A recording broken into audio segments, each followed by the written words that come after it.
आप सभी को राम राम। मैं अपने इष्ट गुरु और माता पिता को प्रणाम करती हूँ। साथ में आप सभी के इष्ट गुरु और माता पिता को प्रणाम करती हूँ। मैं रश्मि अपने इस चैनल पे आप सभी का स्वागत करती हूँ। आशा है आप सब स्वस्थ और सुरक्षित होंगे। तो आइए बातचीत शुरू करते हैं। आज का मेरा टॉपिक है प्रेम विवाह। आजकल के बच्चे प्रेम विवाह को ज़्यादा जोर देते हैं, प्रेम विवाह को मानते हैं। उनका मानना है कि शादी से पहले हमें अपने जीवन साथी को समझना चाहिए, जानना चाहिए। कहीं ना कहीं ये ज़रूरी भी है। ज्योतिष प्रेम विवाह के खिलाफ नहीं है, ज्योतिष अंतर्जातीय विवाह के खिलाफ नहीं है। यह व्यक्ति को यह समझाने की कोशिश करता है, ज्योतिष व्यक्ति को यह समझाने की कोशिश करता है कि जो कम उम्र के बच्चे होते हैं वो आकर्षण को प्रेम समझ बैठते हैं और इस चक्कर में अपने कैरियर को, अपने परिवार को बर्बाद कर बैठते हैं। यहाँ पे ज्योतिष उन बच्चों को समझाने की कोशिश करता है। तो पहले समझते हैं कि प्रेम विवाह के लिए कौन से ग्रह जिम्मेदार हैं।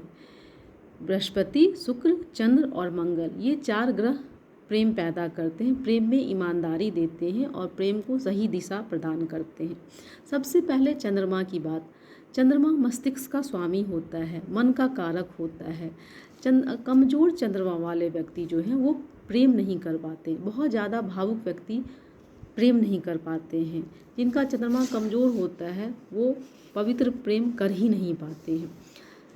जिस कुंडली में चंद्रमा अगर मघा, पूर्वा फाल्गुनी, उत्तरा फाल्गुनी, हस्त के प्रथम चरण, चित्रा के द्वितीय या तृतीय चरण में, घनिष्ठा, अनुराधा और ज्येष्ठा नक्षत्र में है, तो ऐसे और चंद्रमा पे कोई शुभ ग्रह की दृष्टि नहीं है, तो ऐसे व्यक्ति भावनात्मक प्रेम नहीं कर पाते हैं। ये अपने प्रेम के प्रति ईमानदार नहीं हो पाते हैं और अपने जीवन साथी के प्रति वफादार नहीं होते हैं। वहीं दूसरी ओर अगर कुंडली में चंद्र और शनि की युति है या फिर चंद्र और केतु की युति है, तो ये लोग ज़रूरत से ज़्यादा भावनात्मक होते हैं।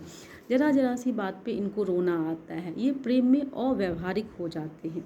इनको अपने जीवन साथी की हर बात बुरी लगती है, हर बात चुभने लगती है, हर बात पे ये नेग्लेक्टेड महसूस करने लगते हैं।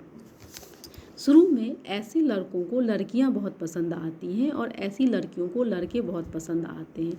फिर दोनों में प्रेम होता है। उनको लगता है कि यहाँ पे हमें पवित्र प्रेम मिलेगा, सच्चा प्यार मिलेगा, ये हमारे प्रेम को समझेंगे, हमें ज़िंदगी भर सहारा देंगे। लेकिन धीरे धीरे क्या होता है, ये भावनात्मक रूप से कमज़ोर होते हैं, हर बात पर ये रोते हैं, तो धीरे धीरे ये चीज़ हमें नाटक लगने लगता है और वहाँ से झगड़ों का सिलसिला शुरू होता है। झगड़ा धीरे धीरे ब्रेकअप करवा देता है, झगड़े के बाद ब्रेकअप हो जाता है और हम डिप्रेशन में आ जाते हैं। और डिप्रेशन के बाद क्या होता है, हमारा करियर, हमारा परिवार, हमारी पढ़ाई सब कुछ चौपट हो जाती है। कहीं कहीं पे तो व्यक्ति सुसाइड का अटेम्प्ट भी कर लेता है। दरअसल प्रेम में भावुकता और व्यावहारिकता दोनों का सामंजस्य होना चाहिए। अगर प्रेम में व्यावहारिकता नहीं है या भावनात्मक रूप से प्रेम नहीं है, भावुकता नहीं है, तो वहाँ पे या तो फिर प्रेम रुक जाएगा या फिर तरक्की रुक जाएगी। इसीलिए भावुकता और व्यावहारिकता दोनों का सामंजस्य होना जरूरी है।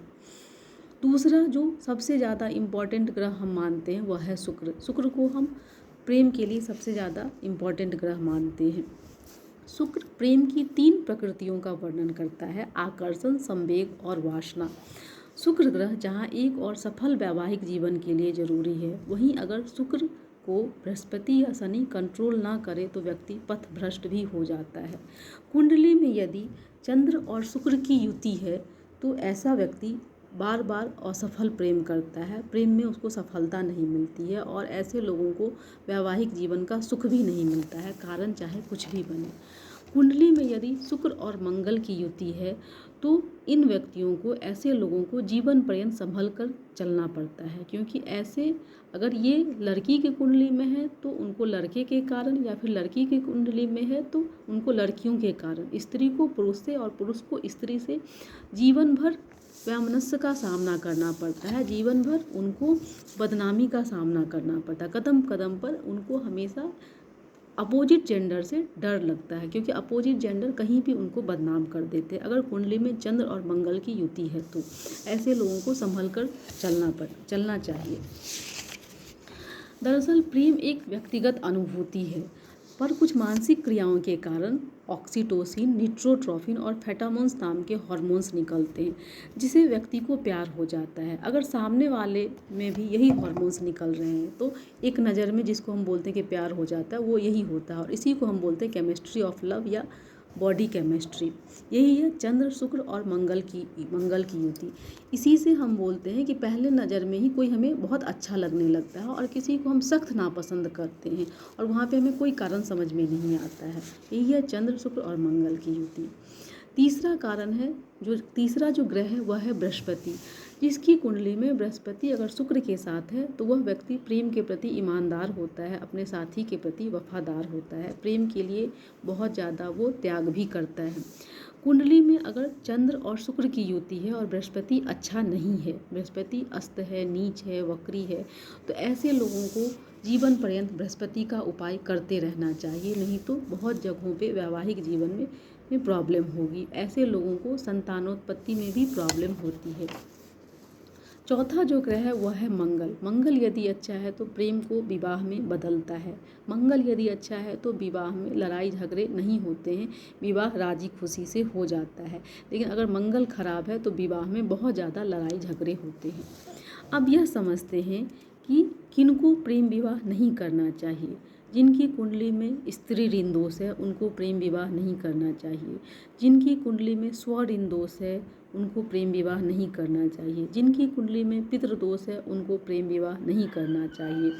जिनकी कुंडली में मंगल दोष है उनको प्रेम विवाह नहीं करना चाहिए। मंगल शुक्र योग है तो भी प्रेम विवाह नहीं करना चाहिए। यदि शनि अच्छा नहीं है तो साढ़े साथी में प्रेम विवाह नहीं करना चाहिए। जिनके पिता बचपन में गुजर गए उनको प्रेम विवाह नहीं करना चाहिए। राहु शनि या राहु मंगल की दशा में प्रेम विवाह नहीं करना चाहिए। यदि शुक्र खराब है तो प्रेम विवाह करते ही आपकी माँ का तबीयत खराब होने लगेगा। तो ये सब कुछ ऐसे हैं जिनको ऐसे दोष हैं जिनकी अगर कुंडली में है, जिनकी कुंडली में है तो उनको प्रेम विवाह नहीं करना चाहिए। अब जानते हैं कि इनका उपाय क्या है। अगर कुंडली में योग है लेकिन कमज़ोर है, या फिर हमारी शादी हो चुकी है और हमारे जीवन में प्रेम नहीं है, वैवाहिक जीवन में प्रेम नहीं है, तो वहाँ पे हम ऐसा क्या उपाय करें। तो इसके लिए सबसे पहले संध्या दीपक जरूर जलाएं, गाय को चारा खिलाएं, ध्यान करें। ध्यान करने से मन शांत होता है और अनावश्यक इच्छाएं शांत होती हैं। प्रेमी प्रेमिका के बीच या फिर पति पत्नी के बीच बहुत ज़्यादा झगड़े हैं तो ज़रूरतमंद को दवाई का दान किया करें। अगर किसी व्यक्ति विशेष से संबंध बिगड़ रहा है तो आप शुक्रवार को नमक छोड़ सकते हैं। यदि प्रेम विवाह करना ही है तो अपनी माँ के वजन के 10वें हिस्से के बराबर ज्वार का दान करें। ज्वार बाजरा जो आता है उसमें जो ज्वार है उसका दान करें। पितृदोष के उपाय करें, स्फटिक की माला पहने, सौंफ की चाय पिए। तो ये कुछ छोटे छोटे व्यावहारिक उपाय हैं जिसको करने से आप इन ग्रहों को मजबूत कर सकते हैं। आपके ग्रह मजबूत होंगे और आपके वैवाहिक जीवन में प्रेम आएगा, या फिर अगर प्रेम विवाह का योग कमज़ोर है तो वो स्ट्रॉन्ग होगा। छोटे छोटे उपाय हैं लेकिन व्यावहारिक उपाय हैं। हम महंगे उपाय की ओर जाते हैं, रत्न पहनना चाहते हैं, कोई माला पहनना चाहते हैं, हम चाहते हैं कि हम पैसा खर्च कर लें और हमारा ग्रह मजबूत हो जाए। ऐसा नहीं होता है, हमको व्यावहारिक उपाय ही करने पड़ते हैं। इसीलिए यदि हमारे जीवन में कहीं भी कोई प्रॉब्लम है तो वो हमारे अपने कर्मों का फल है। हम कहीं ना कहीं किसी भी रूप में गलती किए होंगे, इसीलिए हमको ये सज़ा मिल रही है। तो जब तक हम अपने व्यवहार में परिवर्तन नहीं लाएंगे तब तक हम इन दोषों को दूर नहीं कर सकते। माला पहन लिया या फिर कोई अंगूठी पहन ली, इससे हमारे व्यवहार में परिवर्तन नहीं आया। तो हम अपने व्यवहार में परिवर्तन लाकर प्रायश्चित करके हम अपने ग्रहों को मजबूत कर सकते हैं और जो हमारे कुंडली में दोष है उनको दूर कर सकते हैं। ज्योतिष में कोई चमत्कार नहीं होता है, कोई जादू की छड़ी नहीं है कि आपने घुमाया और सब कुछ ठीक हो गया। ज्योतिष का कहना है कि आप अपने व्यवहार पे जोर दें, अपने व्यवहार को ठीक करें तो आपके ग्रह मजबूत होंगे और आपका जीवन सुखमय होगा। तो आज के लिए बस इतना ही। मैं फिर किसी नए टॉपिक के साथ आप लोगों के समक्ष उपस्थित होने का प्रयास करूंगी। तब तक आप लोग स्वस्थ रहें, व्यस्त रहें, मस्त रहें। आप सभी का धन्यवाद। राम राम।